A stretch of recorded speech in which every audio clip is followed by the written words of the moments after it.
Hey guys, welcome into the podcast today. My name is Ashton, and today we're going to do pretty much a quick overview of the finals and also the Chiefs season right now, and then we'll see where we are on time a little bit today. But today we are going to be talking about the finals, starting that off. So if you haven't been watching or you haven't been listening, the Lakers won the finals in 6 against the Heat. Yet the Heat won the finals. So quick overview of the playoffs really quick.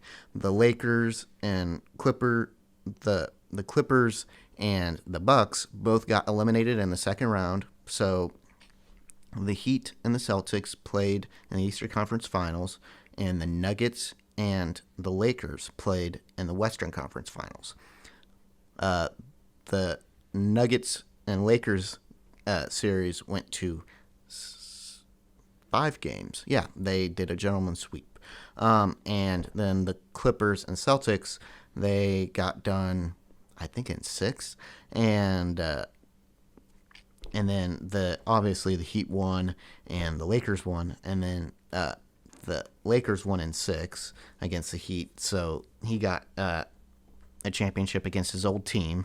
LeBron did, and LeBron played really well in this series. He won Finals MVP, and the Lakers and Anthony Davis. Anthony Davis is a not Finals MVP, but he has a ring now. Anthony Davis has won a ring, so that's really great. I'm happy for the Lakers. I know that they're happy about this, and this is the way that they're honoring Kobe Bryant and Gianna. They both passed away in a helicopter crash along with 9 other people. That was heartbreaking and sad, and so that was really great to honor and remember them in that way. So it was pretty cool to watch all of that, and just, I know LeBron wants his respect. I know the Lakers organization wants their respect, and so it's a pretty cool thing. So the Lakers did pretty well. They did a gentleman's sweep in the first 3 rounds with everybody, with Portland, with the Rockets, and the Nuggets, and then they beat the Heat in 6. So the Heat excelled expectations. They did really well for the season, and they weren't supposed to be in the finals, obviously. The Bucks were supposed to be, but schematically, the Heat just did everything better than the Bucks, and the Bucks' biggest weakness, I believe, right now is they don't adjust to anything, and so that's kind of what needs to happen going forward. With the Clippers, they need leadership. They need leadership in players. From a player's perspective, they need leadership on that end. The Clippers didn't really make a whole lot of shots. They were pretty terrible offensively, and that carried over onto the defensive side as well. And so things didn't go right there. So the Lakers played a complete game from the beginning of the playoffs to the end of the playoffs. They won it with their offense and their defense, so that really helped them out. And so that's going forward. They're probably the favorites to win from here on out. I know the next season the Warriors are coming back, the Nets are coming back, and that's going to be something to look forward to in the upcoming season. We don't know when that is yet.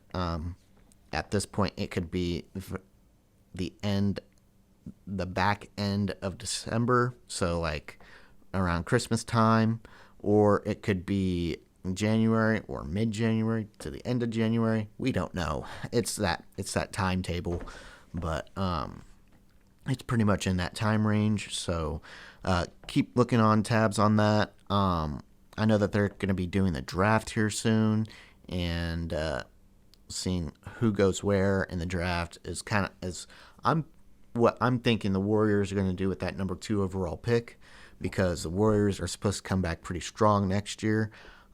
I think they go with James Wiseman. I think that's the smart move, if he's available at 2, that could be a potent front court. Yeah, that's where I was wanting to use. Potent front court, and that's what they were missing last year in size. Also, they didn't have Steph Curry for 60-plus games as well, so that was kind of needed. But yeah, the NBA as a whole, it's gonna be pretty well unknown who's gonna win next year. The Lakers have to be the favorites as of right now, and going through the season, you'll see that as we go along. So, who also have been the favorites as of recently have been the Chiefs. The Chiefs have been pretty good through the first 5 weeks of the season. They've had pretty good opponents. They played the Patriots. They played the first game. They played the Texans, and that was a game to watch. And it was a good home opener. And then the second game, they played the Chargers. That was an entertaining game to watch for sure. They put up a pretty tough matchup up against them. And then I know the Patriots put up a pretty good number up against them. And this last game, the Raiders had put up a pretty good game. And the Chiefs' schedule as of right now is 4-1. And they had won all of their games up to this point, and they had played the Ravens, and they had smacked the Ravens in their third game, and then they played the Patriots, and then they played the Raiders, and the Raiders had a complete game plan. They had executed both on offense and defense. They were getting to Patrick Mahomes, moving him off of his spots, forcing him to go out and make a play, and that's kind of how the Chiefs' offense looked all day long. It looked like, oh, Patrick Mahomes is going to bail us out at any given moment. It's all right, and he's going to bail us out. We're going to be okay. And the defense played that way too. Well, I have Henry Ruggs on my team. He went for 115 yards in just 2 catches and has a touchdown. And that was ridiculous because I didn't have him starting or playing on my fantasy team. And I should have. And I told everybody this. I believe I had said this on my podcast. Henry Ruggs is going to be used like Tyreek Hill. And he sure enough was. And that's how the Chiefs are. That's how I believe the Raiders are going to play the Chiefs from here on out. If you look at the AFC West draft as a whole, everybody got better on the offense. Nobody fell off on the offense. Everybody's trying to match the Chiefs offensively, and that's kind of the big key and takeaway against in the first 5 games.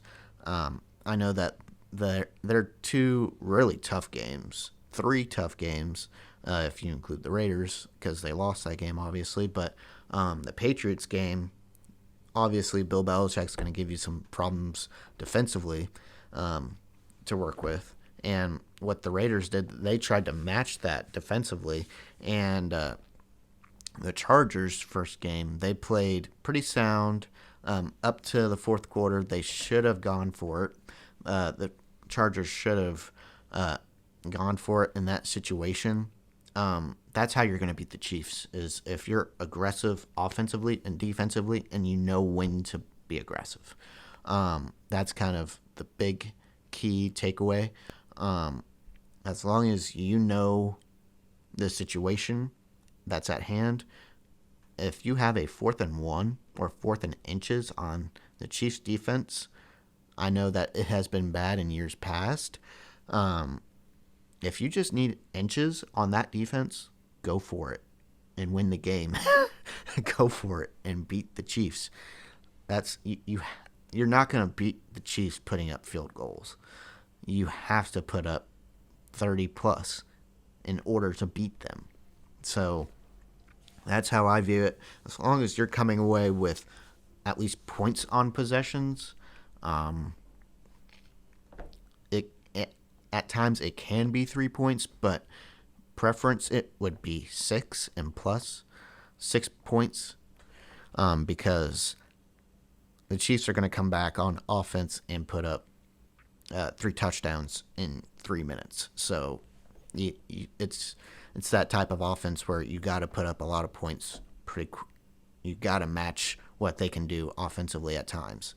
So Derek Carr outplayed Patrick Mahomes. He did pretty well there, and I really enjoyed how in the NFL as a whole, it looks like everybody's trying to compete with the Chiefs, and how the Raiders managed to do that. That their offensive line and defensive line really controlled that game. Well, the Chiefs struggle right now. They have their big offensive lineman down for the year. So their offensive line group is going to get shuffled a lot, pretty much here in the next few weeks, seeing what works, basically putting guys in the best position to succeed, and so on and so forth. And so what they're going to be doing is shuffling a lot of guys in at that guard position, seeing what works, what doesn't, and and learning from mistakes, I guess. And so Patrick Mahomes here in these next few weeks might get pressured a lot. He might be hit a lot. I know next week he's facing the Bills. The Bills usually are pretty sound defensively. I know right now they're having down year for defense as of right now, but that could all change next week with that offensive line that we have. They could probably have 5 or 6 sacks next week. I don't know. I hope not, but we'll see. But the Chiefs look like in that Raiders game and the Patriots game, Patrick Mahomes is going to bail us out. He's going to bail us out. And that didn't happen, and they also ran out of time. The Chiefs tried to make a comeback. They finally put their hats on them and their helmets on and was like, okay, we'll go play football for the last 3 to 5 minutes of the game. And that wasn't good enough. You had to play a full 48 minutes against the Raiders, or at least a full 60 minutes against the Raiders. And that didn't happen. And so the Raiders ended up winning. The Raiders put up 40 points against the Chiefs. Now, I don't see that happening again unless Henry Ruggs goes off in the next game again. But it's something to watch out for. I know I know the next time Henry Ruggs is going to be playing, I'm going to have him starting on my fantasy team because he's just that potent of a player. And so he's a Rookie of the Year candidate to watch. He's an underdog candidate Rookie of the Year, in my opinion. He has that type of offense of explosion. It just needs to be used more often, and I think John Gruden will get it done. So hopefully that's the case. So I know leadership right now in the NFL is needed as ever. And I know with COVID going on right now, a lot of guys are. The Titans had COVID run through their organization. They had 20 plus cases of COVID. That they almost didn't play again last night, but they had 2 negative tests in a row, and that qualifies you for a game. And so the Bills ended up getting trampled by the Titans last night, and that was a big takeaway from that game, and so it was something to look for. And everybody was thinking, well, the Bills have had a week of preparation. The Titans have not. The Bills are probably going to win this game. Well, as a matter of fact, it was the exact opposite. So the NFL is so unpredictable this year. So leadership in all positions is very needed. I know I work at Chick-fil-A. Leadership is needed there. I work on the food truck. I try to put my guys in the best position to succeed, and the Titans should be doing that. All organizations as a whole should be doing that. If you're a pretty good leader, that's what you do. You put people in positions to succeed. I know LeBron James did that with Anthony Davis and the rest of that Lakers team. He put guys in positions to succeed. When he drew in the double team, what do you do with double teams? You kick it out to the open guy. Well, that's what he did with KCP, who is a pretty good three-point shooter. So, man, I've been struggling the last 30 seconds in talking, but that's okay. Anyways, so the Lakers, they put their best foot forward in positions to succeed. I know I do that with Chick-fil-A. I do that whenever I leave the food trailer. I make sure I fill the generator. I make sure the ice is stocked. I make sure the drinks are stocked. I make sure all the sauces are stocked. And making sure things are locked up so people can't get into the generator. So whenever you come into the generator the next morning, or into the trailer the next morning, you're not going to have a stolen generator. So putting people in positions to succeed. That's the big key takeaway. And I felt like on Sunday, the Chiefs didn't really do that. The Lakers did. The Lakers won a championship. The Chiefs need to do that more often. And don't rely on Patrick Mahomes to bail you out every time.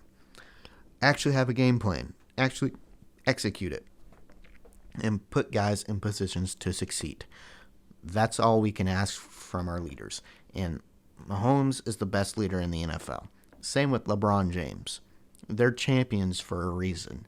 And so hopefully I know Patrick Mahomes is going to get that.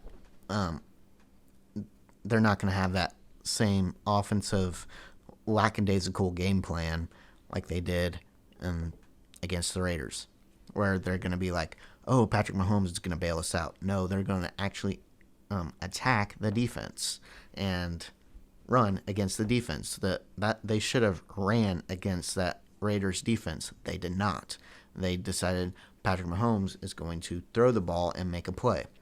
Well, when that happens, you're not giving your running back the opportunities to run the football and get some yards. And I know that the Raiders' defensive line was giving everybody fits all day long, so they kept getting in the backfield. But at the end of the day, you know, if you have a pretty good running back, he's bound to take it to the house at any given point. He's Clyde Edwards-Helaire. That's what he was brought to. He was brought to Kansas City to do. Not only be a receiver out of the backfield, but also run the football. That's his job. So, anyways, that's kind of all I see from Kansas City. So, through the first 5 weeks of the season, I'm predicting that their season go 14-2. I see that their next game that they potentially lose is to the Saints. If they have another lackadaisical type of game like this, it's probably going to be to the Saints. So that's my guess. But anyway, guys, thank you for listening to the podcast today. Click and subscribe on my YouTube page. I am on Spotify, so listen into there. And thank you guys for listening. Have a great rest of your day. Bye-bye.